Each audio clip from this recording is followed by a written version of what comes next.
At saka ito naman po yung isa, ito yung dalawa na lang po. Itong dalawa ay para sa kaluluwa na naligaw. Mga sabi-sabi ng mga matatanda, nagtatampo din daw po yung mga kaluluwa kung hindi po natin maalala. Kaya minsan nagpaparamdam po. Pero yung may mga utang dyan, hindi po nagpaparamdam sa mga buhay. Mabuti pa ang patay, nagpaparamdam, pero yung buhay hindi nagpaparamdam. Kapag nagpaparamdam lang, kapag may kailangan.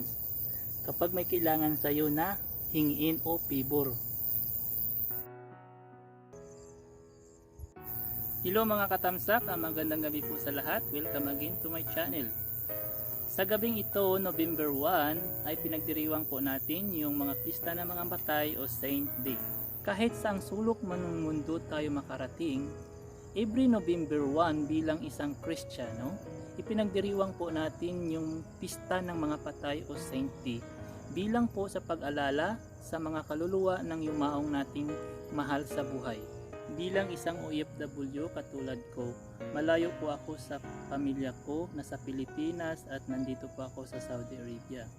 Pero every November 1, kahit malayo po ako sa pamilya ko, hindi ko po nakakalimutan sa pag-alala po sa Pista Minatay na tinatawag o Saint Day every November 1. Kahit sa simpleng pag-alala lang po sa mga parintis na nagtaliwa na po sa mga kaluluwa nila. So umpisahan ko na po sa pagtitirik ng kandila para sa kanila. Mga katamsak, ang nakakatawa po dito, kaninang umaga nagpabili po ako ng kandila sa driver. Sabi ko sa kanya yung puti na yung medyo mahaba, yung normal, yung sperma sa atin tawag. Pero nung nakita ko, sabi niya sa akin, nakabili na po ako. Pero nung nakita ko ngayong gabi na kinuha ko na sa kanya, ito yung binili niyang kandila. Tingnan nyo. Pang Valentine's na kandila o pang wedding na kandila, yung pang date na kandila. At saka heart pa na kandila.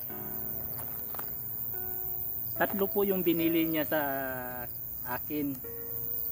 Violet at saka pink pa. Tingnan nyo. Diba? At least para sa akin, okay lang po to dahil ito yung kandila na 6 na piraso ay para sa papa ko na nasa heaven na. Ito ay yung I love you very much, Papa. So, umpisahan ko na po, sisindihan ko na po.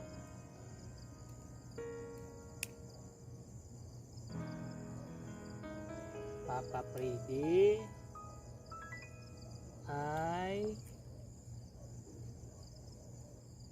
itong tatlong kandila ulit na pink ay para sa lolo at lola ko, para sa parts ni Papa.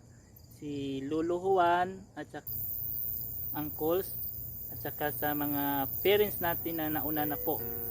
So ito yung paraan ko, kahit sa simpleng paraan lamang ay at least naalala ko. At saka sa simpleng paraan lang po, at least kahit papaano maalala po natin yung mga kaluluwa ng mga mahal sa buhay natin na yumaong po. So mga katamsak, kayo rin dapat magawa nyo rin po ito katulad ng ginawa ko, kahit sa simpleng paraan lamang po. At least kahit papaano naalala natin po sila, dahil mga sabi-sabi ng mga matatanda, nagtatampo din daw po yung mga kaluluwa kung hindi po natin maalala. Kaya minsan nagpaparamdam po. Pero yung may mga utang dyan, hindi po nagpaparamdam sa mga buhay.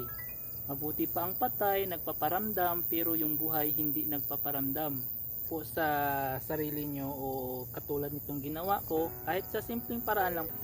Mga katamsak, maraming salamat po sa pagsubaybay ninyo sa aking mga videos na ina-upload. At sa bidyong ito, sana po may natutunan po kayo kahit konting aral lang po, dahil sa simpleng paraan lamang po sa pagtitirik ng kandila, at least naalala po natin yung mga yumaong mahal sa buhay natin.